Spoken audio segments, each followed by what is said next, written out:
ও মাই god, আজকের এটা কি কোনো ম্যাচ নাকি এটা ফুল ড্রামা? পুরো সিনেমা হবে আজকে। আপনি কোথায় নজর রাখবেন না? লামিন ইয়ামালের দিকে নজর রাখবেন, নাকি ক্লিয়ান এমবাপের দিকে নজর রাখবেন, নাকি উসমান ডেমবেলে, নাকি ডিজাইরে দুয়ে, নাকি মাইকেল অলিজে, আবার অন্যদিকে পেদ্রি, রদ্রি, কুবার্সি? কোন দিকে আপনি নজর রাখবেন না? এই দুইটা দল যে কি ধরনের ফুটবল খেলতেছে এই বিশ্বকাপে, আপনারা নিশ্চয়ই জানেন যে দুইটা দল মাত্র একটা করে গোল হজম করছে। আসলে ভাবতেই অবাক লাগে। পুরো টুর্নামেন্টে তারা 6টা করে ম্যাচ খেলছে, আর এই 6টা ম্যাচে মাত্র একটা গোল। ওয়াও! স্পেন তো তাও বেলজিয়ামের কাছে একটা গোল খেল সর্বশেষ ম্যাচে। আর যে স্পেন কি একটা খেলা খেলে রে ভাই! স্পেন বল পাইলেই মনে হয় ওদের কাছ থেকে বল আর কেউ নিতে পারতেছে না। বলটা বেশিরভাগ 60-70% জন্য তাদের কাছেই থাকে। আবার তারা আবার হাইলাইন ডিফেন্স মেনটেন করে।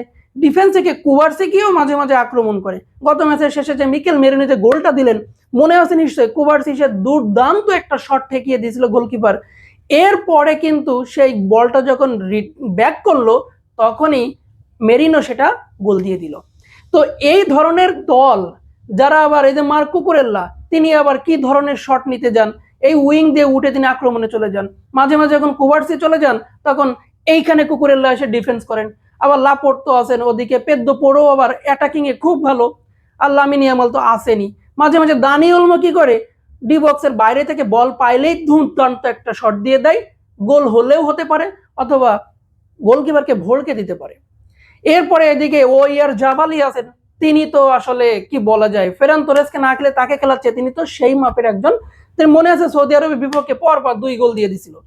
এরপরে যে অ্যালেক্স বায়েনা আছেন, আবার সুপার সাব হিসেবে আছে মিকেল মেরিনো।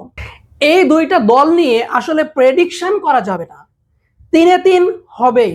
হয় স্পেন ফ্রান্সকে টানা 3বার হারাবে, আর না হলে ফ্রান্স স্পেনকে হারিয়ে টানা 3বার বিশ্বকাপের ফাইনালে উঠবে।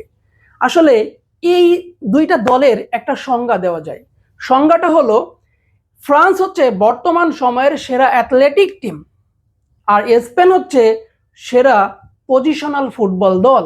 তাহলে এই দুই দলের লড়াইটা কেমন হবে, আমরা এখন আসলে যতই বলি না কেন, কোনো কিছুই আসলে আমরা মিলাইতে পারবো না। আমরা মিলাইতে পারবো ফুটবল মাঠের ওই খেলাটাই। নজর যদি ফুটবলের দিকে থাকে, বলটার দিকে থাকে, তাহলেই বুঝবেন যে আসলে কি ঘটতেছে মাসের মধ্যে। প্রত্যেকটা প্লেয়ারের দিকে আজকে নজর রাখতে হবে। কাউকে ইন্ডিভিজুয়াল পারফরমেন্স এখানে আসলে বলার সুযোগ নেই। প্রত্যেকটা ইন্ডিভিজুয়াল ব্রিলিয়ান্স এই ম্যাচে আজকে হয়তো বা ক্লিক করতেই পারে। দেখা যাক কেমন হয় আজকে ফুটবল। আমার প্রেডিকশন হচ্ছে স্পেন আজকে জিততে যাচ্ছে এবং ফাইনালে তারা চলে যাবে। আর আপনাদের মতামত কমেন্ট সেকশনে জানাবেন। আল্লাহ হাফেজ, ভালো থাকবেন সবাই।